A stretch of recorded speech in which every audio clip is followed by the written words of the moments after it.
What's up, guys? All right, injuries for today. Nick Martin still in the protocol. Jordan Elliott, knee, won't practice. Burford, knee, ankle, won't practice. Ricky Purcell, knee, ankle, won't practice. Bethune, ankle limited. Samo, ankle limited.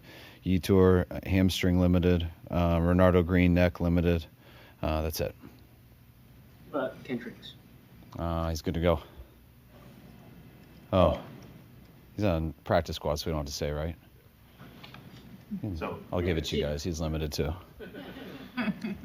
he is good to go. Yes. Yeah, he'll practice. Looked at towards the end of the game that Jennings took a shot and came off kind of slow. There was no rib injury or anything with No, it? I know it hurt him there because he missed a couple plays later for it, but no, he checked out good this week, and he's not on here. Is there a chance Ricky can play on Monday? Yes, there is a chance. He's doing a lot better today than he was on Monday, and extra day will help, so he's got a shot. McCaffrey has a chance to break Roger Craig's single-season record for most catches by running back. What's that record mean to you, I guess, or, historically, and then what kind of accomplishment would that be for Christian? Honestly, I haven't thought about it. I mean, Roger Craig's such a hell of a player and cool guy from the past with all those stats. But I mean, remember we had one time I was with a running back who broke a record for the most catches in a game. I think it was like 14, but it was for like 50 yards, which meant the quarterback was going to the check down way too much. So felt differently there. I don't feel that way necessarily with Christian. He's had some big plays as number one down the field. He's also had some huge check downs. He's also takes the ball a ton as our runner. So it's been an unbelievable year for Christian so far. So it's cool to get any records that he has to go with it. What do you see from Phillip when you turn on the tape? I mean, he is a little bit older, so might not quite be as fast, might not quite be able to throw it the same distance that he used to, but you don't know that for sure because you don't get to see it exactly on tape. But I see a guy who knows how to play the position as good as anyone. I think he had 27 throws in that game, and every ball goes to the exact right spot. He attacked their coverages great. He played against a very good pass rush and was able to get rid of the ball. He's one of the best quarterbacks I've ever watched, and he definitely helped that team. You mentioned that he was on some of those Zoom meetings, I think, in 2022.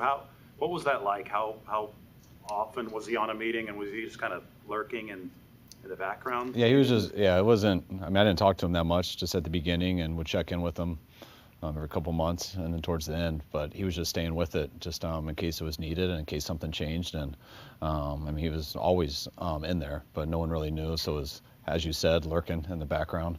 But he was always ready if the moment happened, and the moment didn't happen until the NFC Championship, but we didn't win, so never came to fruition. When you're coaching a game and someone like Christian's like on the verge of maybe doing 1,000 again, do you even hear about that stuff? Does somebody feed you information if one of them milestones are getting close, or do you not even want to hear it? No, people have fed it to me in the past, and I didn't react that well, so they're hesitant to feed it to me.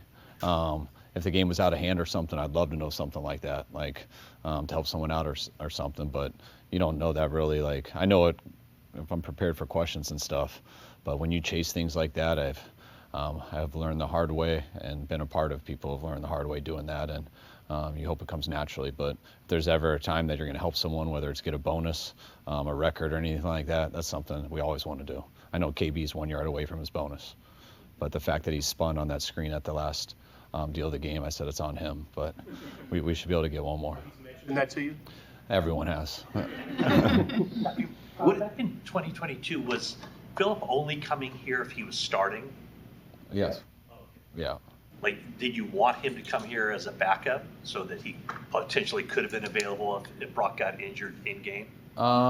Yes, but I don't think it was like that. I mean, he wasn't, just like I'm sure it wasn't with Indy. I mean, I don't know what happened with Indy, but I mean, he was enjoying life with the son and doing those things, still working out. And when we lost two of our guys and we had one left, that was when the talks became real. Josh Johnson came and got used to being our backup and stuff, so we were all right in the backup role. But he was always working and planning for the opportunity if he needed to start. What is it about the NFL and the quarterback position where a 44-year-old with diminishing physical skills can have more success than a 22-year-old with all the physical skills in the world? Because when you go against defenses, like, it's very rare, especially, I mean, you just pick up Seattle last week, you're not going to run away from something like that. You don't out-athletic ever a really good defense, very rarely, or you have to be, you know, so on elite level, like someone like Vic or you know, Lamar or something like that, just to athletically run away from teams. You got to be able to get rid of the ball, and to be able to get rid of the ball is it's a unique talent that doesn't.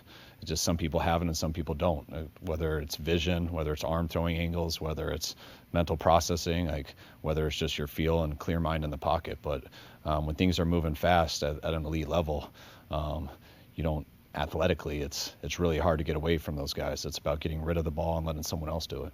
What's your level of concern with the run defense right now? I mean, yeah, it hasn't been good enough. We know we need to do better, especially with the challenge coming up this week with such a great running team. I can sit here and make excuses for stats and things like that, but it hasn't been good enough. So we work on it schematically. We work on it individually with players and stuff like that, and we're hoping we can have a better showing this weekend. It's Taylor in that run game. So. I mean, one, they have a great O-line. They have, to me, as good of a group of receivers as far as they have all the elements of, they all have size to block, they have speed, and they all have very good hands. Their tight end's very good, so they're very good around them. And then you just look at the back. You know, you got a 4-3 back who has the weight to run people over, who can break tackles. I mean, and he's been doing it for a long time. So anytime you have a natural running back who gets to the right holes and has great vision, but also has elite talent with a great supporting cast around him and a very good scheme. You know, Shane's always done a real good job in the run game and pass game. So, I mean, they got all of it going. How closely will you be watching the Thursday night game tonight? Not much at all. Like, it's Wednesday to us, and Wednesday would be really tough for me to watch TV. Until later, until when the game's over, so we won't see much of it. Coach, with the win and you're in scenario, early in the season I'd ask questions and there were always hypotheticals. There are no more hypotheticals. You guys win, you're in. With all the injuries you've had to overcome, what does this opportunity mean to you and the team?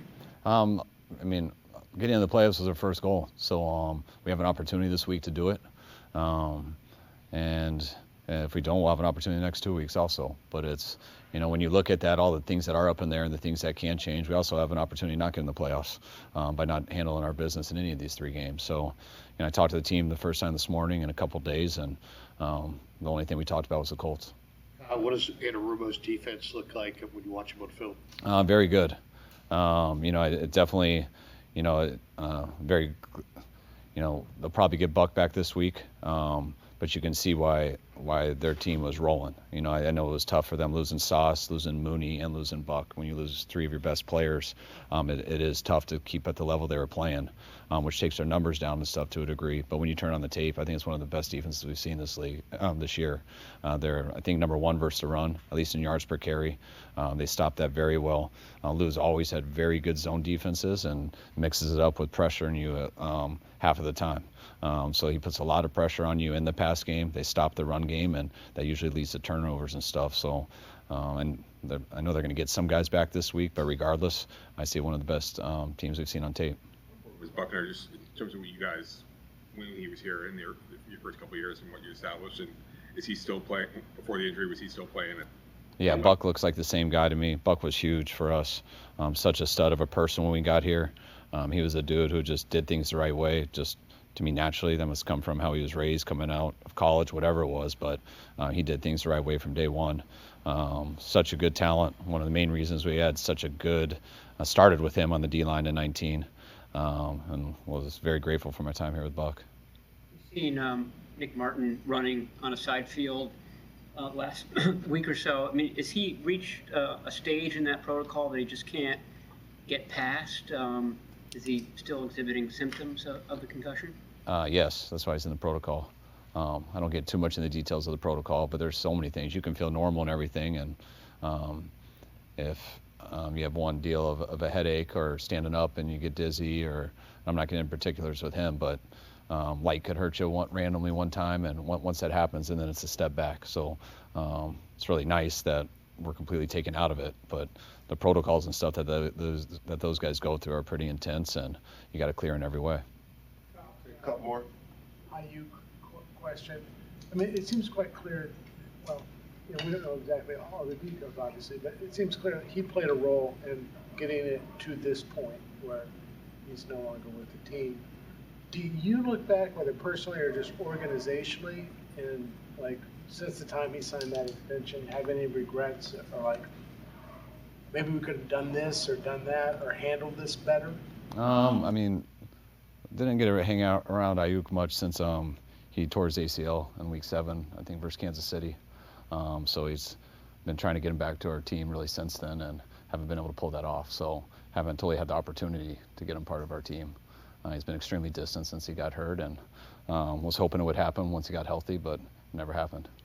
You look, I mean, yeah. I don't look at anything right now, but our football team, playing the Colts, what we have going now, not stuff that I haven't thought about since July.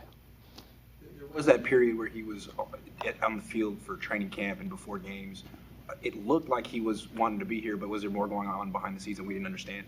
I think, obviously. What have you seen from guys like Gifford and Neal on special teams this year? I think they've been awesome for us. Studs, both of them. Neal's been, to me, one of the better players in the league at his role. Gift's been huge at it, and he's also filled a good role for us on defense.